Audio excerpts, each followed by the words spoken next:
Bom, gente, boa noite para quem está participando aí pela primeira vez, para quem já participa aqui com a gente dos nossos eventos. Esse encontro em nome de Babylon é um encontro que a gente busca fazer aqui mensalmente, né, para a gente ter uma oportunidade de pessoas conversarem, de poder interagir, para a gente poder falar um pouco aí sobre a Eclésia ou sobre algum assunto aí correlato. Hoje a gente conta aí com a participação especial, estando aqui com a gente. Mas antes de começarmos, fazer aqui uma pequena explicação aqui sobre o que é o trabalho aqui da nossa Eclésia. Bom, a Eclésia Babylon, para quem não conhece, ela é uma organização religiosa independente que foi fundada nos Estados Unidos em 2018 por Tal Nahash e que está em operação aqui no Brasil desde 2019. Ela é uma organização que tem como bases, aí, como pilares, a tradição gnóstica, a lei de Telemann e o Código Luminista Livre. Para quem quiser saber um pouco mais, a gente já tem alguns vídeos, temos alguns materiais que a gente explica um pouquinho melhor sobre o que são cada um desses três pilares. A gente atua basicamente aí em duas frentes, né, através de eventos, sejam reuniões de estudo, como essa que a gente está tendo hoje, né, reuniões presenciais e online, e através também de ritos, missas e liturgias aí que a gente costuma fazer. Um ponto importante, sim, é 90%, 95%, quase 99% dos eventos que nós fazemos são sempre abertos, tanto os online quanto os presenciais, qualquer pessoa é livre para poder participar. Nós temos também práticas, né, individuais que a gente costuma sugerir às pessoas, algumas práticas próprias da tradição gnóstica, outras da tradição telêmica e outras que são próprias aí da Eclésia Babylon. A gente tem um projeto também que, para quem não conhece, que é o 4G Solidário, tá? Então, para quem não conhece, quiser visitar aí o site, que é o solidario.4gsanctuary.com. Lá vocês vão encontrar diversas organizações, ONGs, instituições, fundações. A nossa ideia é ajudar a divulgar trabalhos que são importantes e que de alguma forma ajudam a atender certas necessidades que nós temos aqui no nosso país. Afinal, a gente sabe também que o Brasil está longe de ser a 10ª maravilha do mundo. Nós temos diversas questões aí ambientais, sociais, e a gente entende que ajudar a divulgar um pouquinho, né, esses trabalhos aqui nas nossas mídias, né, no nosso site, é o mínimo que a gente pode fazer. Então, para quem não conhece, deixo aqui o convite para entrar, solidario.4gsanctuary.com. Lá vocês vão encontrar a descrição de cada uma dessas ONGs, dessas instituições, atuação e principalmente como ajudar. Tá? Algumas instituições sim, a maioria das instituições precisam sim de verba, mas tem tantas outras que às vezes precisam de gente para chegar junto e fazer o trabalho. Um ponto importante, tá? A gente não recolhe nada em nome dessas instituições, a gente só faz o trabalho de divulgação. Então, para quem também estiver chegando pela primeira vez, eu convido também a sempre visitar o nosso site, né, que é o eb.4gsanctuary.com. Lá vocês vão encontrar a história da Eclésia, membresia, nossos rituais, práticas, artigos, tudo isso disponível. Tá? A gente busca ser muito livro aberto com relação a essas questões, até porque a Eclésia Babylon não é uma ordem de sociedade, não é uma sociedade secreta, não é nada... não, é literalmente uma organização religiosa que trabalha no mundo para o mundo, então a gente busca ter o máximo de transparência possível. Então podem entrar no site, podem visitar, tem um link lá para o site americano também, então fique à vontade. E qualquer dúvida, vocês sempre podem entrar em contato com a gente e perguntar. Para quem não conhece ainda as nossas mídias, tá? A gente tem um canal no YouTube, que é o youtube.com/c/4gsanctuary93. Tem o nosso grupo no Telegram, que é o Eclésia Babylon Chat. Tem o nosso grupo também no WhatsApp, que quando a gente trabalhava só com Telegram, mas aí como teve aquela questão, vai proibir, não vai proibir, vai ficar, não vai ficar, então a gente criou também um grupo no WhatsApp, que quem quiser entrar tem um link aí reduzido, é o bit.ly/ebbrzap. E tem o nosso Linktree aí que junta aí todos esses links aí no local só.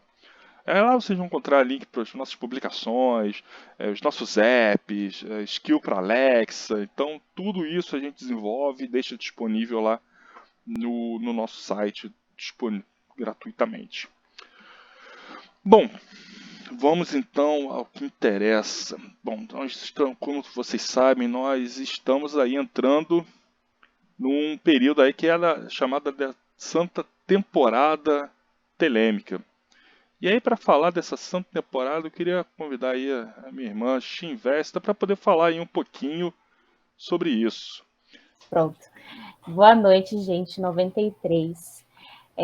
Então, no equinócio, né, nós começamos a Santa Temporada Telêmica, que emenda aí o início do nosso ano novo, com a grande invocação, e depois a gente passa por 22 dias de meditação com o cumprimento, né, do livro da lei, nos dias 9, 10 e 11 de abril. Então, nós pensamos que seria interessante fazer esse link com o trabalho do Júlio, porque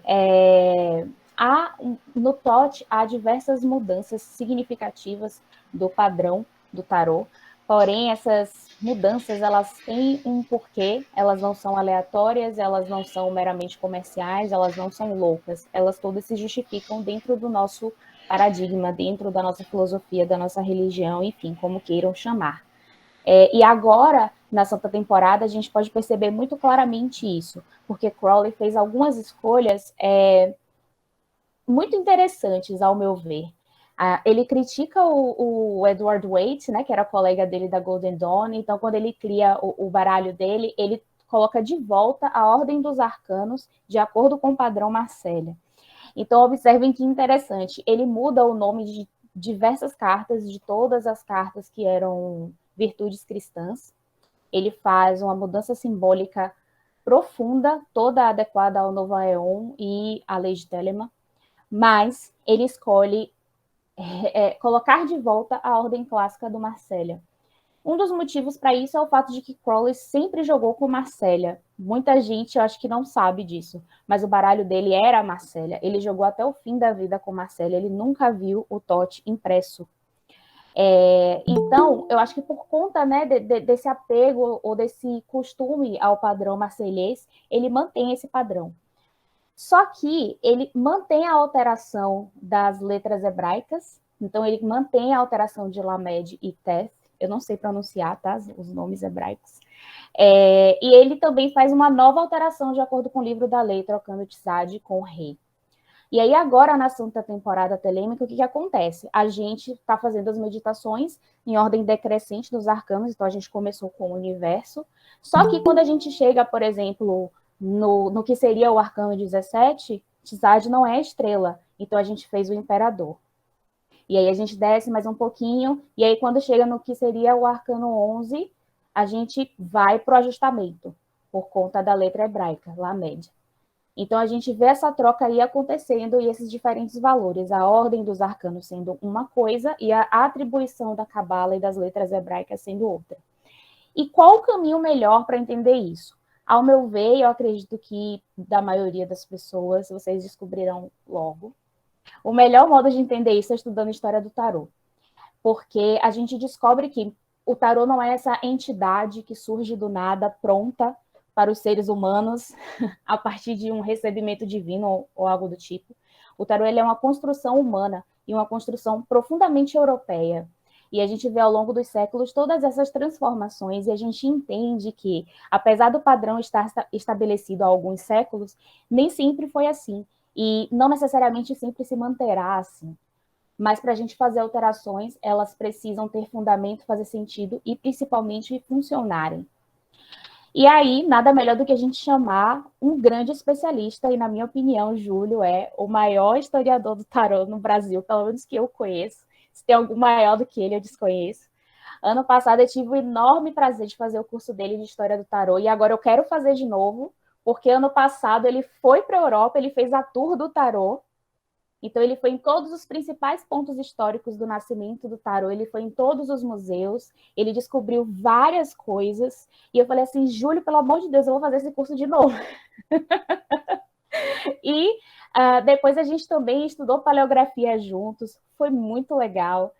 Nós dois somos dois nerds do tarô, e aí a gente briga um pouquinho porque ele é Marcélia doente e eu sou telemita, mas é assim que é a vida, e é na discordância que a gente tem grandes insights. Então, eu espero que vocês aproveitem. A história do tarô, eu acho que é um grande buraco que existe na formação do ocultista. Normalmente as pessoas não correm atrás desse conhecimento, ou quando estudam história, começam ali no século XIX, na Golden Dawn, e fica assim insuficiente. E hoje a gente espera que com essa maravilhosa palestra do Júlio, aula, encontro, enfim, a gente consiga, pelo menos um pouquinho, completar essa lacuna e provocar vocês a seguirem nesse estudo e a perceberem a importância da historiografia. Essas figuras que a gente admira tanto, né, a galera da Golden Dawn, o próprio Crowley, eram pessoas que estudavam muito história e que não faziam as coisas que fizeram, quer dizer, a maioria das coisas que fizeram não fizeram do nada. Algumas coisas sim, mas normalmente eles estudavam e eles baseavam muito do que foi criado em fortes evidências, e a gente precisa continuar com esse legado de levar as coisas a sério, de ter embasamento no que a gente faz. Então, muito obrigada, Júlio. Para mim é uma imensa honra e felicidade te receber. Muito bem-vindo. Eu que agradeço vocês dois e todo o pessoal da Eclésia para estar aqui. Na realidade, enfim, toda a possibilidade e oportunidade que eu tenho de falar de história do tarô, para mim, eu nunca vou perder, na realidade. Eu espero que a internet não caia. Ela passou bem o dia inteiro, agora que ela deu esse susto, então vamos torcer para que tudo esteja bem. E falar em história do tarô, na realidade, nunca é um processo simples, nunca é uma coisa de um dia e nunca é uma coisa fechada. Só que eu acho que existem alguns pontos interessantes, que sim, eu acho que existe uma lacuna muito forte a respeito desse tarô esotérico, que para manter uma legitimidade esotérica, simplesmente decide ignorar a questão histórica. E aí, o que acontece eu acho que isso é uma má utilização da questão histórica, porque na realidade, enfim, né, o grande mito a respeito do tarô, que é um mito do século XVIII e que é inclusive reforçado por muitas pessoas até hoje em dia, é a questão das origens egípcias do tarô, que, enfim, na realidade só usam. E a gente tem que entender o seguinte: no século XVIII, aliás, século XVII, século XVIII, quando a gente começa esse período chamado de egiptomania na Europa, tudo que era dito como misterioso era dito como egípcio. Tudo, absolutamente tudo. Não é à toa que a palavra hieróglifo ganhou a acepção de misterioso, de indecifrável por causa disso. E não necessariamente, e não é, a gente sabe, isso aí, tipo, um mito gigante, mas não é porque algo tem uma origem misteriosa que a gente tem que utilizar essa brecha para simplesmente fazer merda. E a primeira questão é essa. A segunda questão é: saber as origens do tarô não tira a mágica esotérica dele. Eu acho que, na realidade, adiciona. Porque se tu consegue pegar uma coisa que nasceu como jogo de bar e aplicar a lei de Telemann nela, porra, sabe? É uma ferramenta do caramba. E a terceira coisa é que a gente tem, sim, já muita coisa bem comprovada na história do tarô, e é importante que a gente deixe isso claro. Eu não gosto muito da história de é porque é misterioso, porque não é tão misterioso assim. Na realidade, muitas vezes é muito óbvio. E não é mais misterioso, pelo menos desde os anos 60, que é quando começam os estudos sérios da história do tarô. E aí a gente tem essa primeira lacuna. Os estudos sérios em história do tarô são dos anos 60. A gente vai ter algumas tentativas nos anos 20, 30, anos 1910. A Golden Dawn tenta fazer isso, mas eles fazem muita merda. Então, assim, ok, eu super entendo a parte. Eu não sigo um tarô tão esotérico assim, tá, gente? Eu sigo um tarô, eu prevejo o futuro com o tarô, mas a minha abordagem ela é até século XVII. Passou do século XVIII, começa a entrar ali o pensamento mais da escola inglesa, etc. Eu já não sigo tanto. Eu ensino também isso, eu acho importante a gente saber isso, mas não é a minha questão. E aí eu e a Bárbara temos as nossas discordâncias aí nesses aspectos. Júlio, eu acho que é até interessante esse ponto da egiptomania que você coloca. A própria Golden Dawn, ela vai ser filha dessa egiptomania, né? Ela é muito Por todo. filha A disso. própria Telema também, que isso vai... Se não fosse todo esse arcabouço Claro, da egiptomania na Golden Dawn, Telema não teria uma estela, deuses egípcios e etc. exato. Eu, antes de vir para cá, eu estava dando aula de arcanos menores. E nos arcanos menores eu ensino a diferença entre a escola inglesa e a francesa. E uma coisa que eu digo é que, assim, a gente sabe que os manuscritos cifrados da escola da Golden Dawn são uma mentira, a gente sabe. Mas a questão é uma mentira que foi tão bem contada que funcionou. Então, ai, beleza, vamos lá, vamos associar esses arcanos com tal coisa, vamos fazer uma salada esotérica, e aí beleza. É, muitas vezes, na minha opinião, incoerente? É, às vezes tem que engolir uns sapos? Tem que engolir uns sapos. A famosa martelada. E esse ponto tem um termo agora que agora me fugiu, mas é quando você coloca, né, você tira a autoria, né, do original da pessoa e coloca para uma figura mítica, você Sim, dá peso, né, você dá dá um autoridade. peso enorme, né? É que Ai, nem, o por exemplo, Totti, coitado, eu sinto uma pena do Totti. não, Salomão, quantas coisas, quantas Porra, vidas coitado do Salomão Salomão. viveu? É, Então, exato. E é uma tradição mística que, gente, vem de muito tempo. Começa, a gente vai falar de hermetismo. Hermetismo, sinceramente, vai lá desde a época dos helênicos, com os egípcios, a Grécia. É um rolê muito maior. E é uma tradição muito grande de pensamento, não é uma tradição necessariamente de material, mas ela é de pensamento que a gente tem que levar em consideração, mas que é essa questão. Muitas vezes acaba se é isso, vamos usar as brechas. Então é isso, a Golden Dawn, a própria Telema está sim se alimentando da egiptomania. E eu acho que é importante a gente só deixar isso claro. Beleza, na hora que eu estou utilizando o Tote, eu vou dizer, eu vou falar que o mago é sim Hermes Trismegisto, mas ele também está lá no Eremita e não sei o quê. E beleza, sabe? E tô aqui, vamos seguindo a vida. Se pop magic dá certo, imagina o hermetismo, né? Como Exatamente. milenar. E essa questão, né? Funciona. Funciona. Se funciona, tá tudo certo.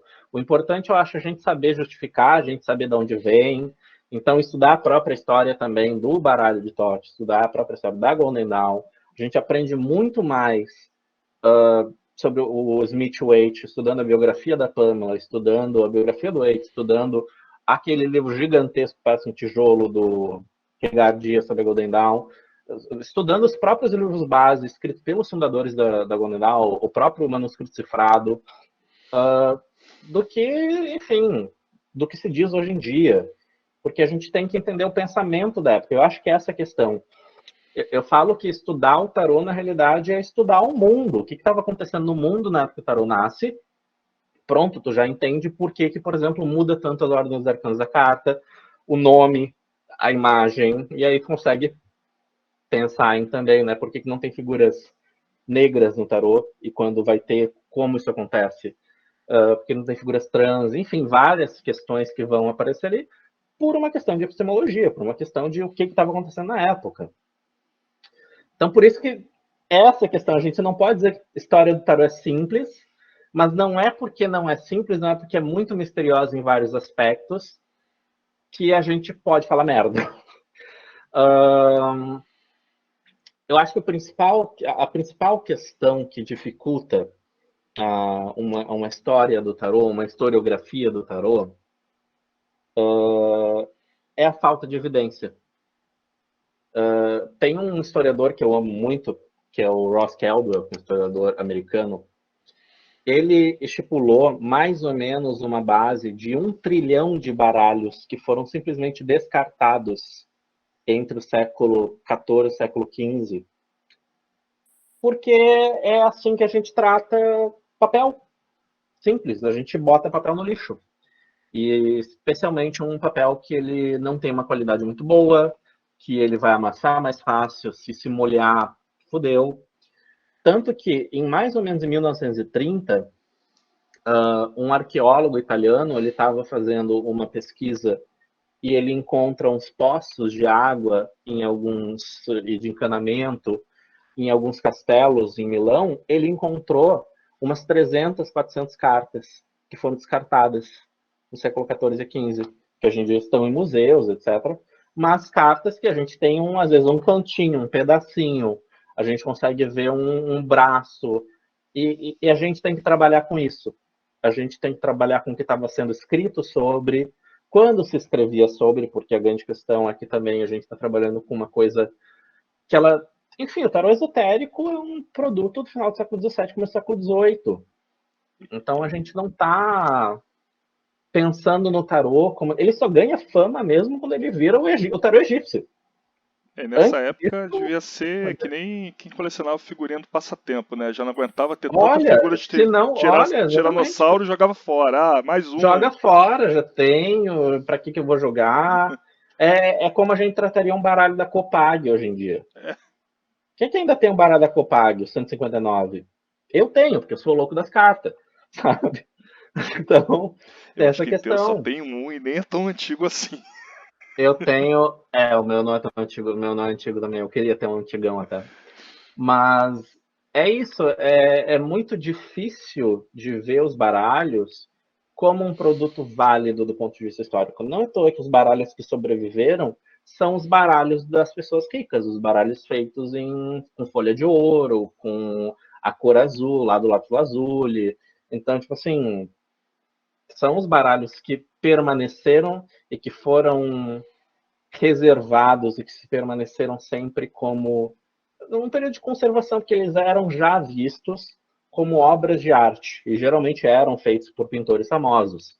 Então, é muito difícil a gente fazer uma historiografia do tarô justamente por essa falta de material. Hoje em dia, é muito mais fácil. Hoje em dia, é muito mais fácil. É muito fácil pesquisar a história do tarô hoje em dia.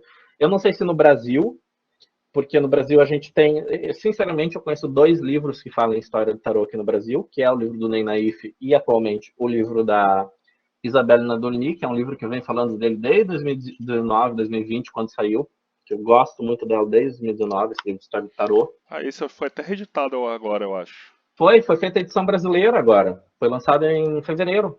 Antes não tinha. Eu vi ele a minha edição era a espanhola. Eu conheço ela do Facebook, na realidade, essa autora, que ela é muito ativa no Facebook. E aí, lá em 2019, eu já descobri algumas coisas sobre ela, já comecei a ficar de olho. Então, mas é isso, falta coisa, falta pesquisa. Não é nem falta pesquisa, falta que a pesquisa chegue do Brasil, né? Você comentou até das ordens esotéricas, e aí eu fiquei com uma dúvida agora. Nesse seu trabalho, assim, você já vem, como até a Bárbara comentou, você já vem pesquisando isso de longa data. E as ordens esotéricas, né, elas se valem muito de um conceito, né, que até a gente já comentou aqui da autoria, né, que até o Hobsbawm coloca lá, que é da tradição artificial, né. Você cria a tradição e fala que aquilo ali vem de tempos imemoriais. E acaba, você comentou até que alguns dos estudos que você tinha da origem, da Golden Dawn e provavelmente de outros grupos também. E aí, até que ponto que isso te ajuda, ou que isso te atrapalha, ou que isso é só uma característica desse trabalho que você tem feito de resgatar essa história? É que assim, a minha pesquisa ela não chega tanto ao tarô esotérico. Certo. Então, começa a entrar o pessoal ali da Golden Dawn, etc. Eu entendo o básico, eu tenho um bom estudo, mas... porque nessa época é o período em que se começa a utilizar as falhas nos estudos de história do tarô para se criar alguns pensamentos esotéricos. Então, nessa época, por exemplo, tudo que pode ser combinado com 22 vai entrar com o alfabeto hebraico. Só que é uma coisa, de novo, é o tal do engolir sapo, né? Então, é a coisa do... Tá, e outros alfabetos que têm 22 letras? A grande questão é que o alfabeto hebraico ele já é um alfabeto que está sendo colocado nele esse peso esotérico desde o século XIV. A gente tem, e inclusive a ideia, por exemplo, da cabala hermética é uma ideia que vendeu muito bem, porque na realidade, se a gente vai pensar, o Zohar é um fruto do Renascimento. Se a gente vai pensar na própria Cabala Hermética, ela é um fruto, inclusive, da Igreja Católica, em alguns aspectos. Um dos criadores, que era o... Ai, qual era o nome dele? É um italiano, um cara italiano. Depois eu vou lembrar do nome dele. E ele era um pensador cristão em vários aspectos, que a gente está numa época que a Igreja Católica está pegando muito do neoplatonismo e pegando muito do judaísmo clássico e juntando tudo para criar uma nova escola de pensamento. E aí o que acontece é o tarô surgindo nessa época, tudo meio que se mistura. Só que, por exemplo, o tarô ele não nasce com 22 arcanos. Originalmente, e eu sigo muito ferreamente essa teoria, o tarô era para ter só 14 arcanos maiores. Então a gente teria 5 naipes de 14 cartas. Porque é assim que funciona no jogo. Porque essa questão, no momento que a gente entende o tarô enquanto jogo, enquanto regra, enquanto aposta, a gente pega muito na realidade do próprio significado dele. O louco ele não tem número, porque o louco ele vai ser a ideia que vai originar depois o Coringa. A questão no jogo de tarô é que o louco ele podia substituir outros arcanos maiores. Então, se tu tem um imperador que vale 4 pontos, mas eu não tenho nada, eu pego o louco, eu pego o teu imperador para mim.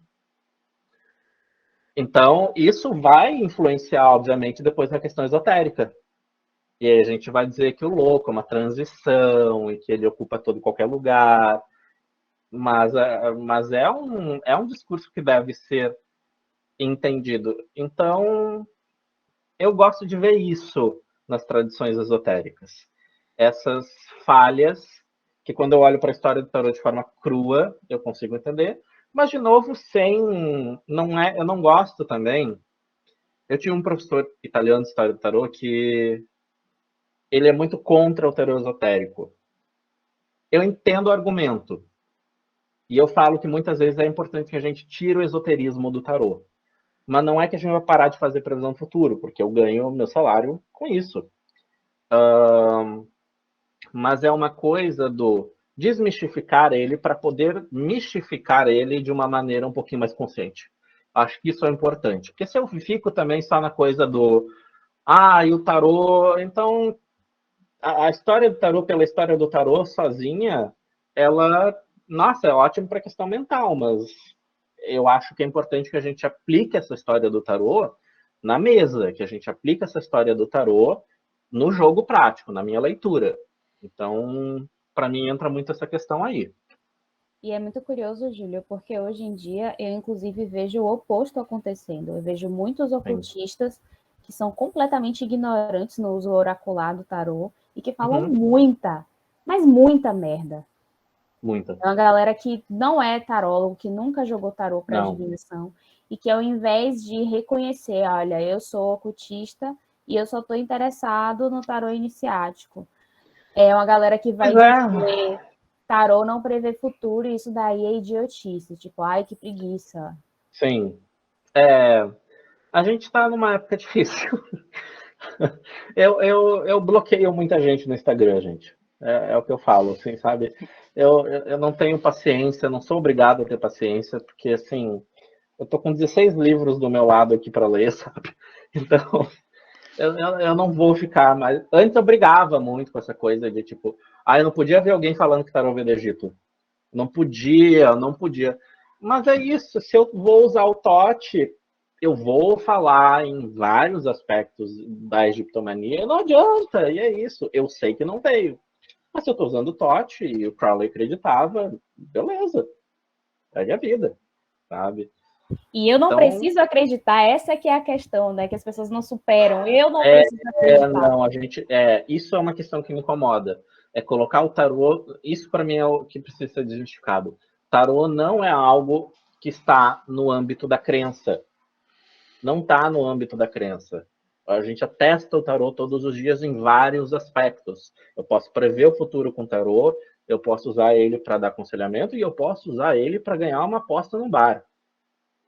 Então, isso não é uma questão, é uma questão de observação, não é uma questão de crença. Eu acho que é extremamente importante tirar ele dessa questão que vira pessoal, que eu acho que no momento de virar crença, vira pessoal. Não, porque se eu não acreditar que o tarô veio do Egito, ele simplesmente vai perder a validade para mim. Aí eu acho que também é uma questão de, nossa, a tua fé ela é tão frágil que ela precisa que tudo venha num baú de ouro, cheio de esmeraldas, que vai ter anjinho cantando. O que tu tá fazendo na magia? É, basicamente. Que tá fazendo a magia. Que tá fazendo a magia. Então, eu tenho incômodo com esse discurso. Mas hoje em dia eu tento não me estressar mais, porque eu dou 8 aulas por semana, né? A gente chega, sabe? Eu não tenho muito tempo para me estressar, sabe? E essa Então, questão do é meio Egito ela é complexo. tão forte que o meu irmão ele tem um livro sobre o tema rosacrucianismo e Uhum. vira e mexe pessoas de alguns grupos discordam do livro dele porque ele fala que não tem nada a ver com manuscritos escritos por um teólogo protestante e não vieram de um faraó no Egito antigo. Então é. Exato, Então é. exato. E na questão do tarô, por exemplo, marca muito que o tarô ele vem para o Brasil. Na realidade, o tarô veio para o Brasil no século XVI já, mas aí se perdeu tudo, infelizmente. Mas o tarô, enquanto essa entidade esotérica, ele vem nos anos 50 para gente, anos 30, anos 50, e vem com essa tradição muito forte do martinismo. E o primeiro livro que vem para cá sendo o livro do Papus, que vai falar que o tarô não só veio do Egito, como veio do povo cigano, e que o povo cigano veio do Egito, que, assim, é só besteira do ponto de vista histórico, tanto que é um livro que nem precisa mais ler, sinceramente, não precisa mais ler, mas é um Ó, que discurso tem que pegou martinista muito assistindo, vai te forte. bater, viu, Júlio? O quê? Por quê? Tem martinista assistindo, vai te bater. Mas não veio mesmo, Não sabe? é nada. Pode marcar horário. Não tem problema, ainda tô certo. Eu apanho, mas tô certo, sabe? Porra! Então é muito complicado. Inclusive, veio para cá, e no momento que esse livro vem para cá, todo e qualquer livro de tarô que negasse uma tradição mais martinista não era publicado. Ou era censurado, tem livros que vieram para cá para o Brasil com capítulos a menos de tarô. Onde? Porque E vai tem livro falar que que até hoje não veio, né? e que não veio, e que provavelmente não vai vir. Então, é um mercado que veio muito com esse papo da egiptomania. A gente comprou ele muito. Mas a gente não somos os únicos. Eu diria, inclusive, que em termos de pesquisas sérias sobre o tarô, o Brasil é um dos países mais avançados. A gente tem pesquisas essenciais, a gente tem pesquisas que são gigantes. Então, a gente não pode entrar numa síndrome de vira-lata em relação à história do tarô aqui. Não pode. O Ney escrevendo a pesquisa dele é uma das maiores do mundo, sabe? Então, tem essa questão. Pois é, a maioria das pessoas gosta de viver em Nárnia. Isso é complicado mesmo. As Mas e aí, pessoas Júlio, se gostam. o tarô não veio do Egito, ele veio da onde? Vamos lá, Itália. Resumão, resumão. O tarô veio da Itália. E como que Até ele chegou na dezembro, Itália? aí tem questões. Porque eu acho que é muito importante, né? A pessoa já fez o curso, sabe o que eu vou falar. É muito importante que a gente defina o que é tarô. E a gente entender que tarô não é a mesma coisa que carta de jogar. Porque as cartas jogadas nascem na China. Tá? Aí existe uma briga entre os historiadores, porque o grande caminho é um caminho que vai da China para a Pérsia, Índia, aí na Pérsia se faz uma divisão. Daí chega na Pérsia e nasce um baralho baseado no baralho chinês, que é um baralho chamado Gandifa ou Candifa, que é um baralho feito, na realidade, em casca de tartaruga. São umas cartinhas redondinhas, parece um tazo, maravilhoso, sou apaixonado. São umas cartinhas pequenininhas, eram umas 80, 90. E ele se divide, vai uma parte para a Índia, onde existe até hoje, inclusive, e uma parte vai para o Oriente Médio, onde vai com o Império Mameluco. E aí existe uma briga, que é 99% dos historiadores dizem que vai do Oriente Médio, essas cartas chegam na Europa. E essas cartas chegam na Europa muito provavelmente através da Itália, da Espanha ou de Portugal. Porém, a gente não tem vestígio material para dizer isso. A gente tem vestígio iconográfico. As cartas mais antigas do Oriente Médio, elas são posteriores às cartas europeias. Então, uma outra briga que existe é que as cartas, na realidade, nascem na Europa. China, né? China, conexão direta com a Europa. E é aí que existia. E da Europa vai para o Oriente Médio. Então, daí são caminhos diferentes. Isso são cartas de jogar. As cartas de jogar europeias, as mais antigas, são alemãs, baralhos mais antigos. Todas, na Alemanha também, que se introduz o papel, que se introduz as gravuras em papel, xilogravura, enfim, toda aquela questão. Mas aí existem questões, que as cartas mais antigas estão na Alemanha, mas os documentos mais antigos estão na Itália. Então, tem sempre, ainda existe essa lacuna, mas muito provavelmente a Itália. O tarô, com certeza, a Itália. Até 2006, o tarô mais antigo era de Milão, que eram os baralhos feitos pela família Visconti Sforza, especialmente para a família Visconti. Em 2006 surgiu um artigo que diz, acho que não. E esse artigo ficou sumido. Ano passado ele voltou com tudo, e agora em março teve uma convenção para definir qual é o novo tarô mais antigo do mundo. Agora a gente pressupõe que o tarô mais antigo do mundo, na realidade, é de Florença. Mas ainda é uma briga. Ainda é uma briga entre Milão e Florença, até porque tem uma questão de cada uma das cidades quer tomar para si esse papel de eu tenho o mais importante, aqui que se criou. E o europeu gosta dessa briguinha. Né? Eles adoram isso, eles adoram isso. Então, por exemplo, existe uma terceira teoria que o meu professor de iconografia do tarô, que é um italiano, que ele é um cara da paleografia, ele é um cara da história do tarô, ele está há 40 anos estudando tarô, um dos maiores nomes do mundo, ele diz que o tarô, na realidade, veio de Bolonha. 99% dos historiadores não concordam com ele. Mas ele é de Bolonha. E para ele veio de Bolonha. E aí ele, por exemplo, lançou agora, ano passado, um livro sobre isso. E é um livro bom, inclusive, com pesquisas sérias. Mas aí é aquela questão, né? É briga acadêmica. Ele está quase me convencendo. A dificuldade que os europeus têm de reconhecer o mameluco, né? O baralho mameluco. É a mesma coisa. Tipo, como o baralho assim veio dos árabes? Não veio. É uma briga. É uma briga. Essa é a grande questão. Eu só fiquei curioso, Júlio, desculpa. Esse da Alemanha é baralho de jogo, não era? Baralho de jogo. E todos são baralhos de jogo. E esse baralho de jogo já era dessa configuração de 4 naipes que a gente conhece hoje? Sim, era uma configuração de 4 naipes, isso a gente tem, que é uma possibilidade, é uma coisa que na realidade nos faz pensar que o baralho tem algum traço do Oriente Médio, porque esses traços serem 4 naipes, e especialmente, como é que a gente vê como um baralho surge? É principalmente pela regra do jogo. O fato da gente ter naipes ativos e naipes passivos é uma coisa que já existia no Oriente Médio e na Índia, que surge na Índia, inclusive. Então, isso que é o maior argumento para a gente ter essa ideia de China, Pérsia, Índia, Oriente Médio e Europa. Mas a gente tem hoje como é que eram as regras desse jogo? Você jogava sueca, pôquer, Copa, a gente sabe como é que... Sim, existe uma obra de um cara dos anos 80, maravilhoso, Michael Dummett, que infelizmente morreu já faz tempo.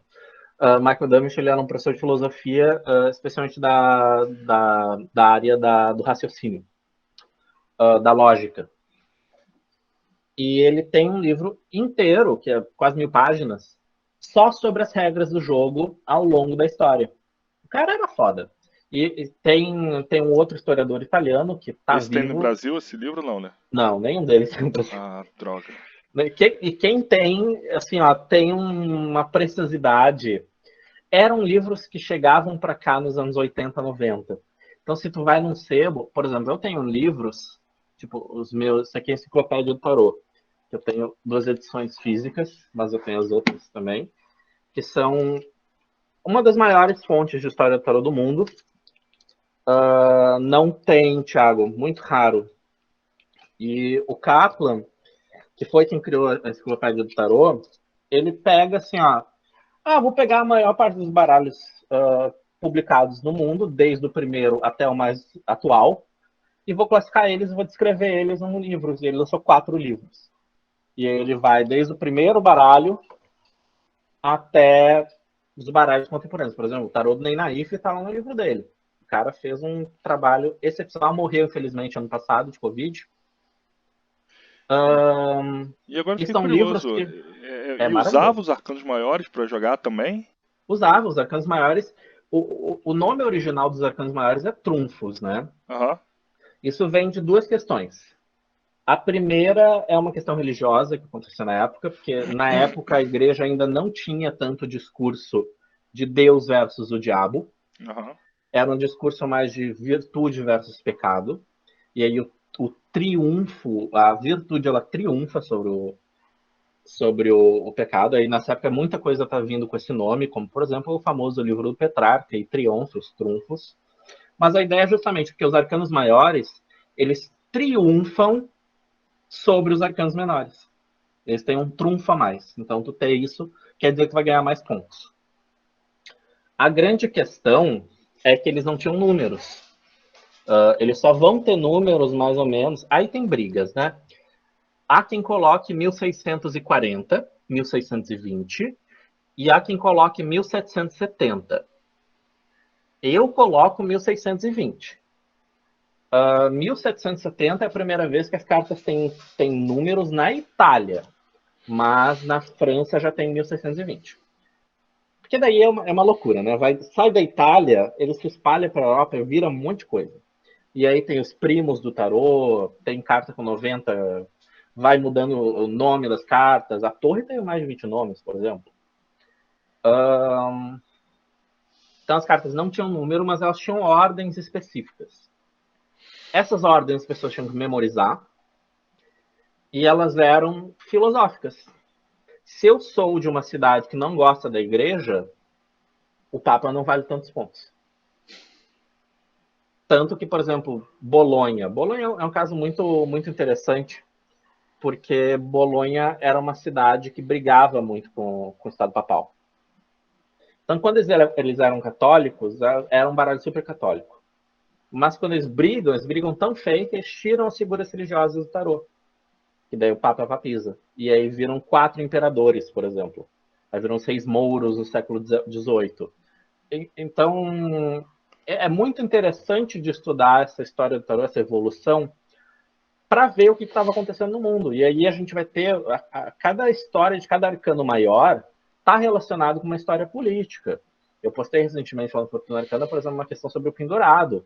Que, na realidade, o pendurado vai falar sobre uma prática de humilhação pública, de punição, que é pendurar as pessoas de cabeça para baixo, e é uma prática artística chamada pintura difamatória.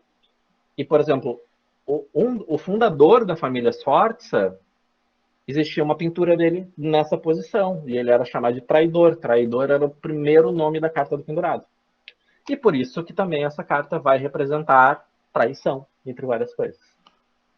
Então, eu falo, quanto mais a gente sabe do porquê das cartas, melhor vai ser a nossa leitura.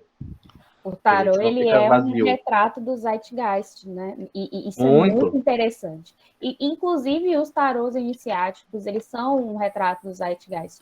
Eu estou estudando isso agora, eu estou estudando as grandes conjunções e como elas se aplicam aos movimentos esotéricos, né? E é exatamente isso. A gente teve ali a grande conjunção Plutão-Netuno, o boom esotérico do final do século XIX, e os tarôs, eles vêm retratar isso. Já quando a gente puxa para a Renascença, já são outras questões, as questões outra questão, filosóficas, e o tarô, que não era tarô ainda, reflete isso da mesma maneira. Exato, não, então vem o Totti querendo, e o Totti explica isso, né? O tarô dele é um tarô feito para uma nova era. Não é um tarô para ser jogado igual o Marcelo. Inclusive, não tem nada que me irrite mais que uma pessoa que joga os dois como se fosse a mesma coisa. Sabe? Porque que não dá, sabe? Ou a pessoa que joga o Smith Waite e o Totti como se fosse a mesma coisa. Não rola. Ainda mais que os dois se odiavam. Não rola, os dois se odiavam. Então, não é bem assim. Então, tem esse processo. Mas sim, os trunfos, eles eram utilizados no jogo, eles tinham pontos específicos. O louco tinha um ponto extra, né? Porque o louco, ele era essa carta que podia ser substituída, então eu podia trocar alguma carta da minha mão, podia comprar uma a mais, podia roubar uma do coleguinha, e assim vai indo. E, inclusive, é um jogo utilizado até hoje. Essa é a grande questão. Existem campeonatos até hoje na Europa desse jogo. Eu tentei aprender, existem várias versões, eu tentei aprender a versão de Bolonha. Eu achei difícil demais. Eu desisti, mas um dia eu vou aprender. A versão de Porque eu Bolonha é gosto tipo disso. com a estrutura do Mitelli? Não, é com tarocchino. Então tu vai usar o tarocchino, é literalmente tarozinho italiano. São os arcanos maiores, só que nos arcanos menores tu tira algumas cartas. Tu vai até o 4, não, até o 5, e aí tu tira o resto e fica só com 10. Mas você consegue dizer se ele parece, pelo que você viu da regra, ele parece ser mais baseado em sorte ou habilidade? Eu acho que tem mais um pouquinho de habilidade. Porque me pareceu uma coisa muito parecida com meio que um poker. Os jogos italianos, a Itália é um país muito viciado em jogo de cartas. Uhum. É uma coisa, por isso que não só o tarô nasceu lá, muitos jogos de cartas nascem lá. Eles são viciados nisso, eles são muito viciados, é uma coisa muito doida.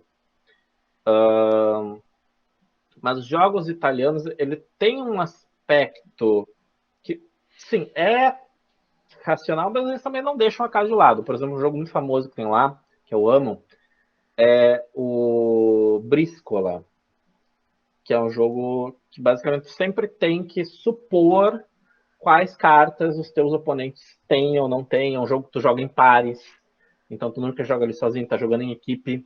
Então eles usam muito as táticas de fazer truque, de roubar mesmo. Assim, existem técnicas para saber roubar direito. Então é muito importante tu meio que saber.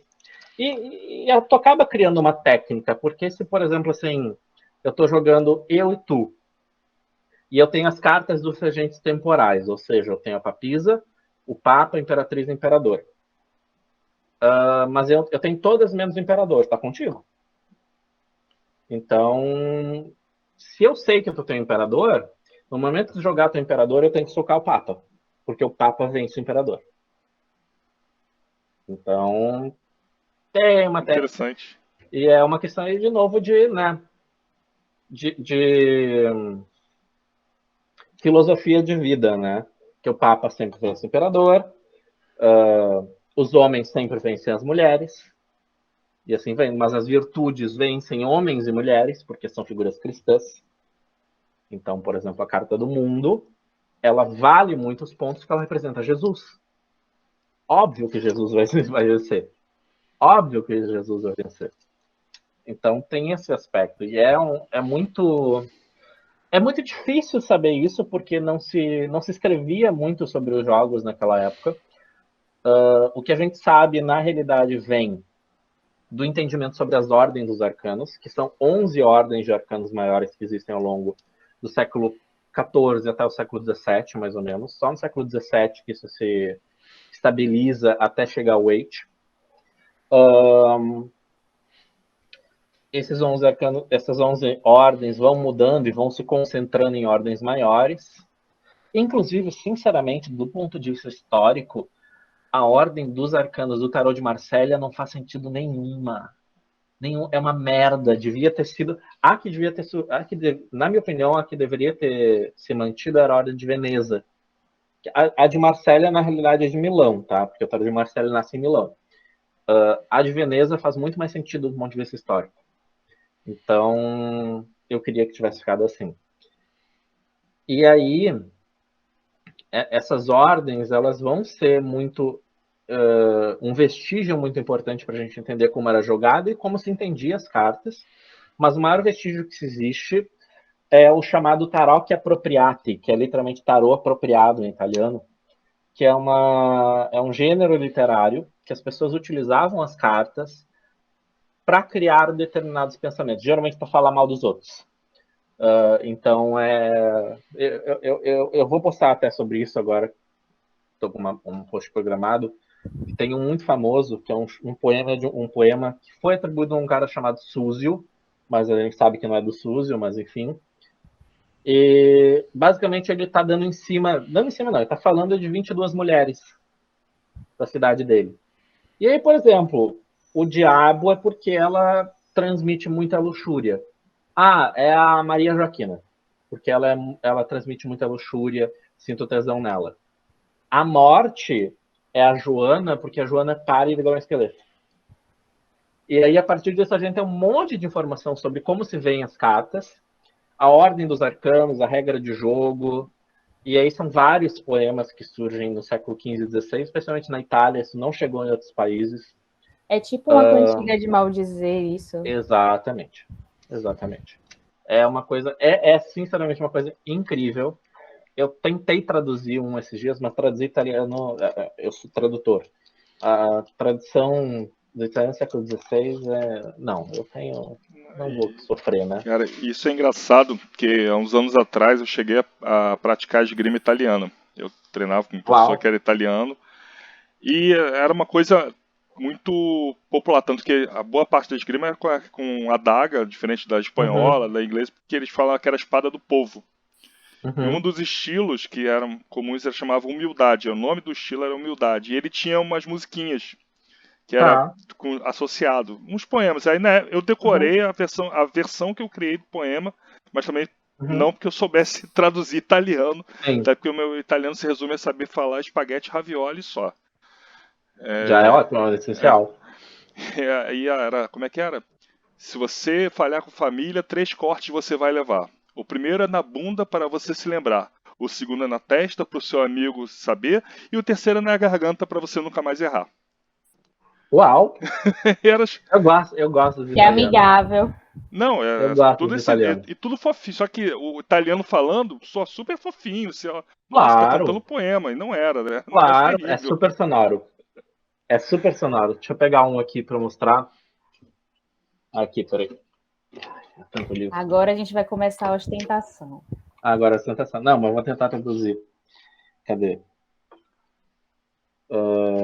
Tem um que eu gosto muito, que é um padre. E esse padre, ele tá falando de uma paróquia na cidade de Bolonha. E ele tá falando de quem ele gosta, de quem ele não gosta. Deixa eu achar aqui o do padre. Aqui. É muito curioso como esse gênero se espalhou realmente por todos os países, né? A gente tem o maldizer ali na Península Ibérica, aí a gente tem aqueles contos tipo Canterbury Tales no Reino Unido, e aí a gente tem esses poemas do tarô na Itália. É realmente assim, existe, por o espírito da época, né? Isso pega ali a questão da Itália, mas isso se espalha no resto do mundo através das cartas de jogar. Por exemplo, em Portugal, existe uma série de cantigas e de lendas que são sobre as cartas de jogar. Inclusive, existe uma lenda muito famosa que as pessoas... Até hoje isso se espalha no Facebook uma vez por ano. Sempre surge um meme dizendo que as cartas, na realidade, são um calendário, porque são 52 cartas, 52 semanas. Cada naipe é uma estação do ano. Só que isso é uma fake news que existe desde o século XV. Desde o século XV. E ninguém mata ela. E ela, por exemplo, uma fake news que ela nasce, na realidade, em um italiano meio latino. Então, não é bem o italiano não é o latim vulgar, como se fala. Mas isso vai para a Alemanha, isso vai para a Inglaterra, isso vai para a Espanha, isso chega em Portugal. E chegou em Portugal, e é uma história muito famosa, de um cavaleiro que vai na igreja, geralmente um templário, e aí ele tá precisando muito encontrar Deus, e ele só tem perto dele, a igreja tá meio desmontada e tal, ele só tem perto dele um baralho de cartas, ele usa ali, ele começa a fazer essa reflexão. Existe uma pesquisa inteira, tem uma historiadora, aliás, ela não é bem historiadora, acho que ela é historiadora, que é a Fernanda Frazão, que ela em Portugal, é a Fernanda Frazão. Ela é quem faz uma pesquisa extensa sobre, por exemplo, como as cartas chegam em Portugal e se desenvolvem. Que é uma pesquisa que eu amo muito, que eu tenho muito interesse em saber. Eu e a Bárbara temos esse fetiche em comum, que é a história do tarô no Brasil. Como as cartas vêm para o Brasil. Eu tenho certeza que um dia a gente ainda vai achar, amigo. A gente ainda vai, a vai gente vai. pulsar um arquivo Porque não brasileiro, a gente vai tem, achar assim, isso. não se tem. É uma coisa que a gente sabe muito pouco. A gente sabe que vem para cá no século XVI, a gente sabe que no século XVII surge a primeira legalização, que Portugal proibia. E tem essa questão também, né? A gente sabe muito da história do tarô a partir das proibições. Era proibido jogar cartas, não porque era esotérico, mas sim porque apostar era visto como uma coisa ruim. Tanto gastar muito dinheiro. Não à toa que, enfim, isso é meio que uma aula, mas vamos lá. E isso aí também devia ser uma fortuna, né? Porque aqui no Brasil não tinha É, prensa. Então você devia exato. ter que trazer de fora, você Nossa. entrava lá mandava um pombo correio para a Uhum. Amazon, né? O cara trazia na caravela e vinha. Devia ser. E essa é a questão. Portugal foi burra. Tipo assim, a França foi o único país que se beneficiou da produção de cartas. Por isso que o Tarô de Marselha é tão famoso. Porque a França cobrava imposto sobre a produção de baralho. Por isso que o Tarô de Marselha é tudo igual. Tu fala Tarô de Marselha, Nicolas Convert, Jean Dodal, Jean Noblet, é tudo igual, muda uma coisinha ou outra.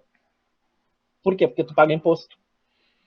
Tu tem que padronizar para dizer que é um baralho francês, mesmo sendo na realidade uma imagética italiana.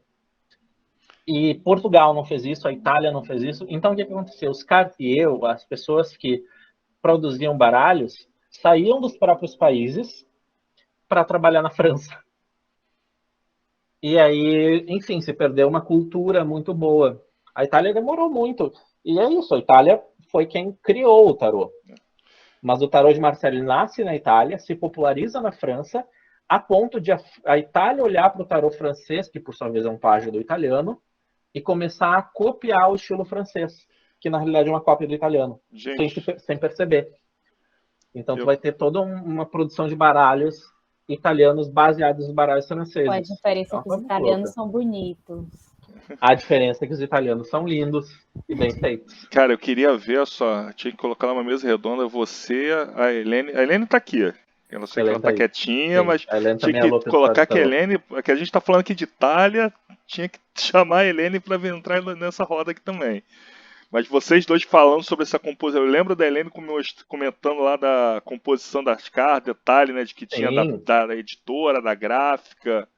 Exato, que é a partir daí que vem os detalhes importantes. A gente, às vezes, tem artigos e pesquisas inteiras dedicadas a como identificar um baralho. Pois é, como identificar um baralho com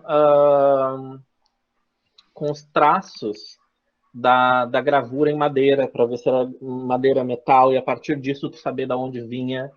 É uma pesquisa que eu nunca fui tão a fundo, porque a minha questão nunca é tanto o processo material do processo de produção.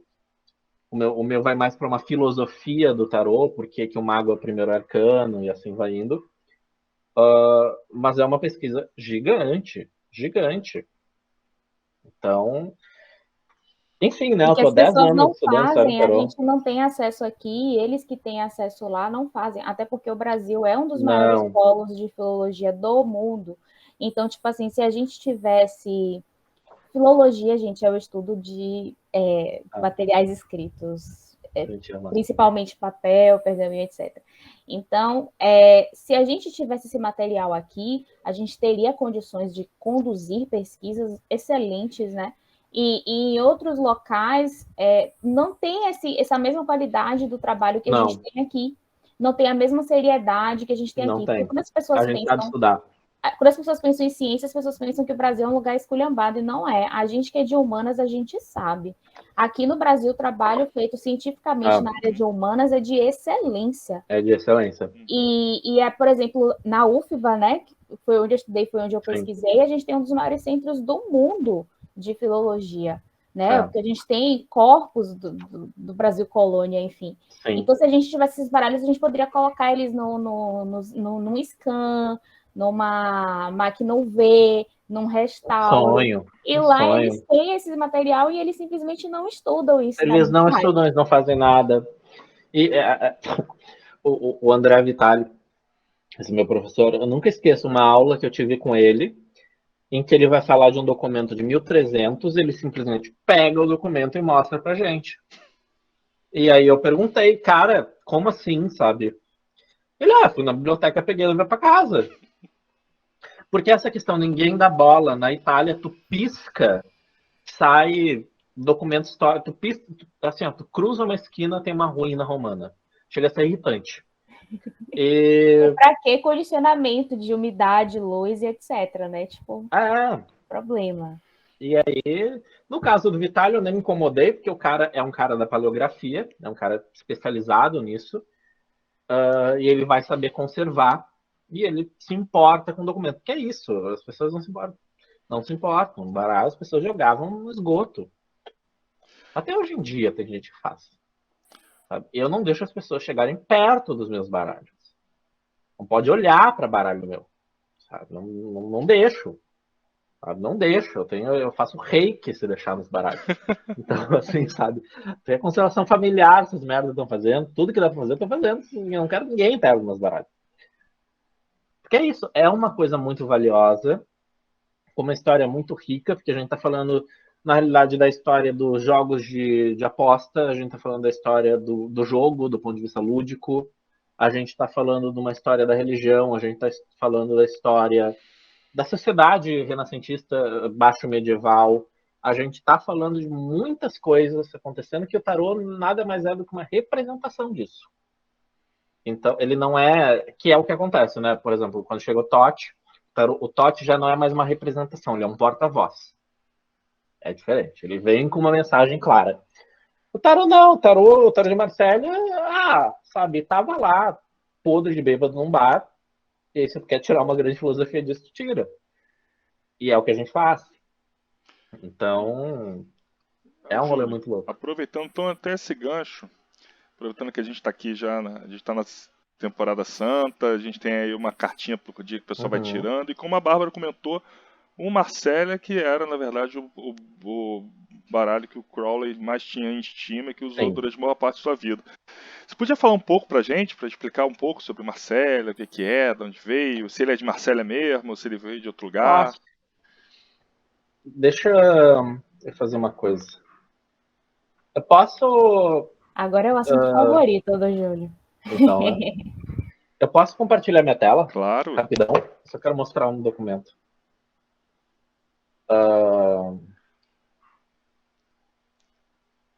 Peraí. É nessa setinha do lado dos 3 pontos. Tá. Selecionar tela. Ok. 6? Aula 5. Vocês estão vendo? Tá vindo. Sim. Agora sim. Esse aqui é um documento que eu acho mega importante para se falar em tarô de Marselha, na realidade. Que a grande questão é, o tarô de Marselha, na realidade, ele surge em 1650. Surge o primeiro tarô que é dito tarô de Marselha. Ele nasce em Paris, feito por um cara chamado Jean Noblet. Qual é a grande questão dele?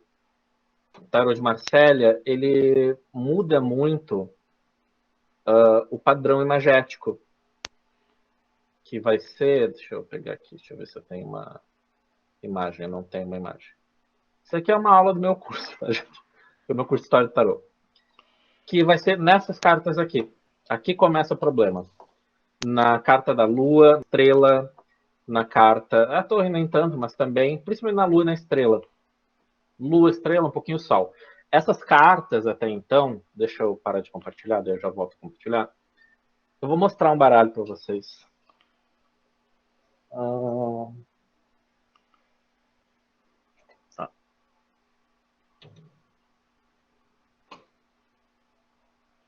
Atenção para a ostentação. Agora é o momento que a gente fala sério, né? Esse é da Copag, não, né? Não. Claro que não. Esse aqui não é Copag. Até então, os baralhos, eles Copag, mantinham acho que um nunca fez padrão... tarô, né? Acho que fez. Inclusive, acho que eles publicam hoje em dia. Ah, é? Dá Caramba. dinheiro, né? É. Tem essa questão. Eu acho que deve ser a única fábrica, eu acho que está ativa até hoje, que faz esse tipo de impressão de carta. Sim. É porque uma coisa que, por um lado, não foi bom, mas por outro foi, é que a Copag ela foi comprada, metade dela foi comprada pela Carta Mundi. A Carta Mundi é o maior grupo do mundo de produção de cartas. Caramba, achei que ela era brasileira, não. Nem sabia que Ela é brasileira. Ela é Mas... brasileira, Ah, mas aí em 2009 ela foi comprada. Metade dela foi comprada. caramba. Mas ela é brasileira e é uma indústria brasileira que tem mais de 100 anos, né? Sim. Inclusive, quando fizeram 100 anos, lançaram um livro comemorativo de 100 anos da Copag, que fala muito sobre a história do tarô no Brasil. É um livro muito bom, muito maravilhoso, que eu gosto muito. E que não deve ser difícil de achar em sebo. Olha. 100 anos da Copag no Brasil, alguma coisa assim. Aham. Ó, isso aqui, por exemplo, antigamente, isso aqui é a carta da torre. É uma árvore que está pegando fogo. Isso aqui é a estrela, que é um astrólogo olhando para uma estrela. E isso aqui é a lua, que é um astrólogo olhando para a lua. Então, o que acontece é, esse era o padrão imagético da época. Esse era o padrão imagético. Quando surge o tarô de Marselha, em 1650, surge um problema para os historiadores do tarô, que é por que tem essa quebra tão forte?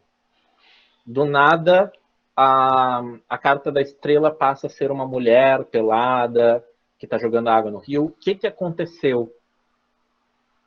E aí as pessoas ficam, não sabemos, e até então era um mistério. Chega anos 80, Michael Dummett, perfeito, maravilhoso. Não adianta, eu não consigo simplificar as coisas, né? Nunca adiantou na minha vida. Aquele ali que você mostrou, qual que é?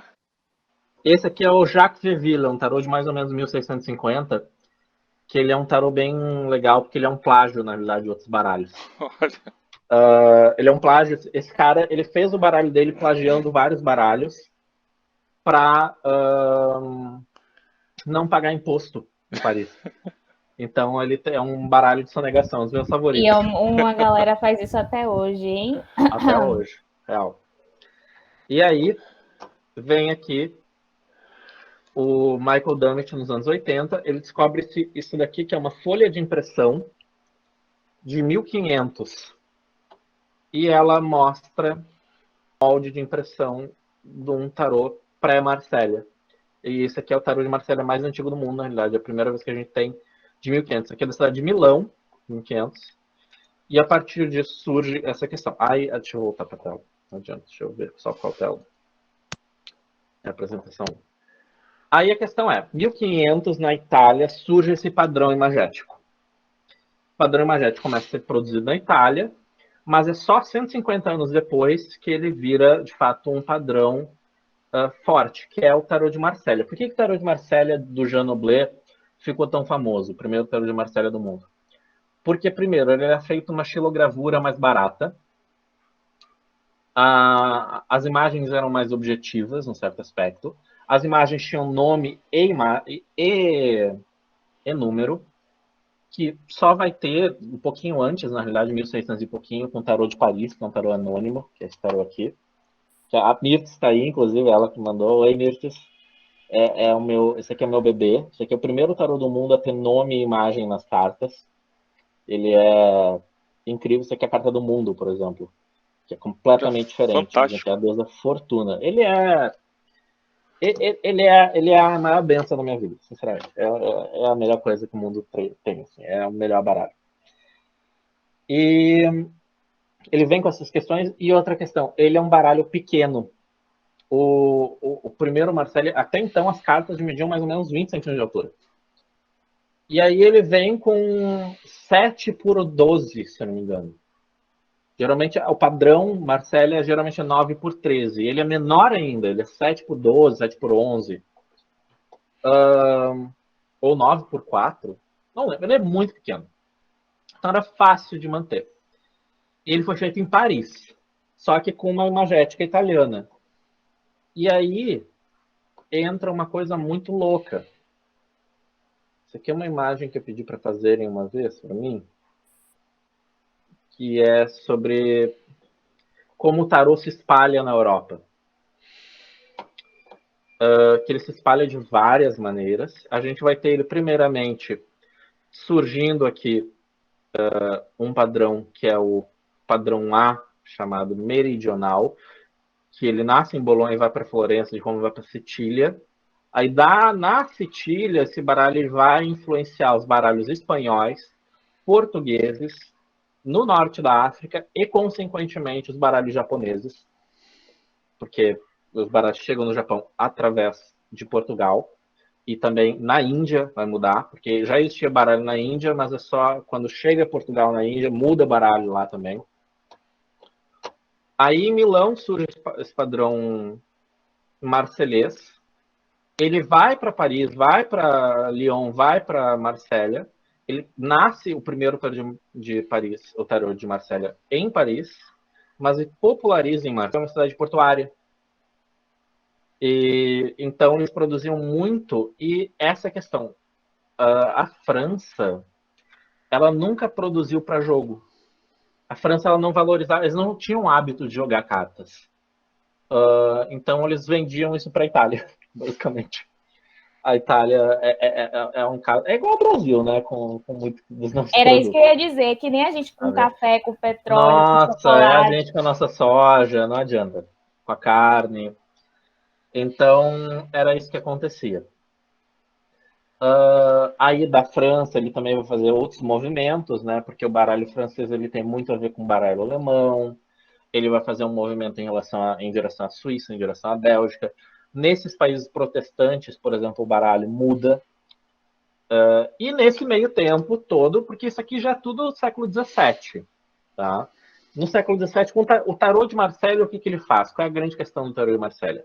Ele deixa a produção mais barata e ele deixa ela mais fácil, e por causa disso ele se populariza muito. Que até então os baralhos eles eram sempre feitos à mão, era um processo mais difícil, então por serem feitos à mão também, eles tinham mais facilidade de criação artística, e eles eram mais regionais, aí entra essas 11 ordens dos arcanos maiores, né? A justiça é a última carta, a justiça vem antes do mundo, a justiça não sei o que, a justiça, coitada, trocou de posição até não aguentar mais. Então, tem Isso me essas lembra questões aí. de Walter Benjamin, né? A É, reprodutibilidade técnica da arte. é verdade. É uma pré-produção de massa. Muito, O tarô de muito, Marcelo. muito. Muito, total. Pra explodir, né? E aí, quando explode, ele só fica famoso mesmo, tanto que a gente só vai falar em tarô de Marcelo nos anos 20. 1920, mais ou menos, com o Nicolas Conver e com o Paul Marteau. Paul Marteau é quem populariza o nome tarô de Marcelo. E aí, porque antes a gente só fala tarô. É ele que vem tarô de Marcelo, sabe? E aí se popularizou a ponto de virar quase um gênero, né? Quase um gênero literário. Hoje em dia a gente fala tarô de Marcélia, tarô de Smith-Waite e tarô de Toth. Então, quando a gente pensar em tarô e vai dividir, são esses três grupos. Exato. É muita coisa. Que aula. É legal. Tarô é legal. Júlio, Tarô e é aí, legal. quem quiser continuar estudando História do Tarô, como é que faz? Aí tem turma dia 12 de abril, começando. Uma turma de História do Tarô. Porque eu tenho as minhas turmas de formação em Tarô, né, que é com aspecto histórico. Eu falar do mago, por que o mago significa tal coisa. Mas eu tenho também uma turma de História do Tarô, que é onde eu sou mais feliz. Porque é onde eu consigo largar o meu monstro, que são geralmente umas 7, 8 semanas, onde a gente vai falar de todos os processos de criação do tarô, da origem das cartas de jogar, até o surgimento do tarô esotérico. Para no tarô esotérico. Aí vai ter um módulo 2, que eu vou falar no tarô pós-esotérico. Esse curso vai ser ao Estou vivo, aguardando. gravado. Ao vivo, aula toda terça-feira, às 7h30, mas eu gravo a aula também para quem não pode assistir. Gente, Gravo façam, que todas as é minhas aulas. É muito bom, não é sensacional. por nada não, mas assim, eu acho que é o meu melhor curso. É sensacional. E Júlio é extremamente didático, o material é perfeito. Sou Os meio caótico, mas slides sou legal. são extremamente detalhistas. São bonitos os meus slides, não é por A nada gente não, mas tem assim, acesso muito ouro. às imagens de todos esses baralhos que ele comenta. Sim, tem a bibliografia, tudo. Gente, na boa, a última vez que eu contei, eu já estava com 5.000. Eu acho que eu já tenho uns 7.000 links só de bibliografia de história do tarô. Ai, Hermes, meu gato pisando no teclado. Ele, a Eu gente tenho tá só muita vendo coisa. aqui, ele pulando Ah, atrás. ele tá louco, ele tá louco. E aí, para a gente fazer esse curso, onde é que a gente acha, Júlio? Só Como que no, a ir gente no entra meu em no contato com Fortuna você? Arcana, entrar no link da bio e se inscrever. No Extremamente Instagram simples. e No tem o site Instagram. também, né? Tem o site, mas o site está em manutenção. Ah. É o fortunarcana.com.br, porque tá vindo coisa nova no site. Eita. Assim, gente, é muito fácil me achar. Até TikTok eu tenho. Então, assim, ó, tem o TikTok do Fortuna Arcana, tem o Twitter do Fortuna Arcana, tem o Instagram do Fortuna Arcana, tem tudo do Fortuna Arcana. Tem Facebook, tem site, tem newsletter, onde de vez em quando eu faço umas coisinhas de história de tarô. Tem, olha, E do próprio Hotmart também dá para achar. no Hotmart também, eu tenho, na boa, eu tenho 50 mil cursos.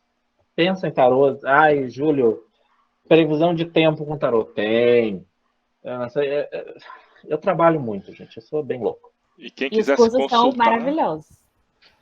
Consulta tá rolando também, mas agora eu tô com horário só para maio, porque eu diminui os horários de atendimento, porque eu preciso de um pouquinho de saúde mental. justo. Mas rola consulta. Rola mentoria, rola aula particular, rola aula de italiano para falar de tarô, aula de tarô em italiano, assim, ó, E tudo lá no site, no perfil, então, tudo @Fortuna Fortuna Arcana. Arcana. Tudo Fortuna Arcana. Gente, Júlio, muito obrigada. Muito obrigada mesmo. Ai, que Eu que saudade que eu agradeço. tava de interagir com você Sim! assim.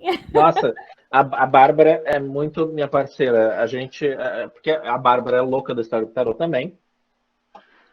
E aí tava eu querendo alguém para estudar paleografia comigo, o estudo de escrita antiga, porque eu comecei a estudar paleografia só para ler um documento específico de história do tarot. E aí eu, Bárbara, vamos. A Bárbara entrou de cabeça, vai a gente toda quinta-feira estudando paleografia, lendo carta de 1500, se divertindo, quebrando a cabeça. É muito parceria, Maravilhoso, assim, era muito saudades, bom. inclusive. Nossa, era muito bom, era muito bom. Era realmente incrível. Tem que voltar, uma hora a gente volta. É, o A Clube gente dos volta. Nerds. fantástico. Dos Júlio, nerds. muitíssimo obrigado. Foi uma aula muito bom e Capaz. assim é importante para a gente também, porque apesar da gente encarar telemagnosticismo, etc., Uhum. como por um viés religioso, nós não somos bitolados. Então é importante para a gente conhecer a ciência por trás da coisa, conhecer a origem. E é sempre muito bom quando a gente tem a oportunidade de conhecer, de ouvir alguém que está aqui no Brasil, que está pesquisando, que está gerando Sim. conteúdo. Então, muito obrigado por estar aqui hoje com a gente. Foi muito bom. E, galera, para quem não teve, quem quiser conhecer mais, não esqueçam de entrar no site do Júlio e visitar e seguir ele. E eu que agradeço, eu adorei o convite. Eu tô adorando ver o trabalho de vocês da Equasia Babylon. Conheci através da Bárbara, obviamente. E está sendo muito legal de acompanhar vocês. Eu super agradeço pela oportunidade, porque eu acho que é importante isso também, que a gente, mesmo quem siga a lei de Telemann, quem siga. Não tem problema nenhum seguir um tarô mais esotérico, nunca foi um problema. É o que nós fazemos. Mas eu acho que é trazer um pouquinho de responsabilidade quando a gente está olhando para a coisa como ela de fato é, nos ajuda a ter uma prática mágica mesmo, melhor, sabe? Porque é isso, magia não é negar a realidade, nunca foi, e nunca vai ser. E eu acho que isso nos ajuda a entender melhor e a viver melhor esse universo. Então, adorei o convite, adorei estar aqui. E é isso aí, tô sempre querendo, tô sempre aí. Valeu, Júlio. Tamo junto. E, galera, Eu que agradeço. final de semana agora, a gente tem aí os 3 dias da escrita, né, do livro da lei, os dias 8, 9 e 10 de abril. A programação online a gente está vendo ainda, que tivemos alguns contratempos, mas para quem estiver no Rio de Janeiro, a gente vai ter uma liturgia especial pelos 3 dias no sábado de manhã. Quem quiser participar é só mandar um e-mail para a gente. Lembrando que o templo é pequeno, então não são tantas vagas. E o único requisito obrigatório é que tem que estar com o ciclo vacinal completo para poder participar. Então, quem quiser participar lá, só é mandar um e-mail para a gente, quem estiver aqui pelo Rio de Janeiro, mas a gente está trabalhando aí para tentar ver uma atividade ainda online para a gente poder fazer. E é isso, Bárbara. Encerramos? Encerramos. Muito obrigada, Júlio. Muito obrigada a todo mundo que está aqui. Espero que vocês tenham gostado e que tenha sido útil. E é isso. Então, gente, uma boa noite para todos nós. 93. Boa noite. Tchau, tchau. 93.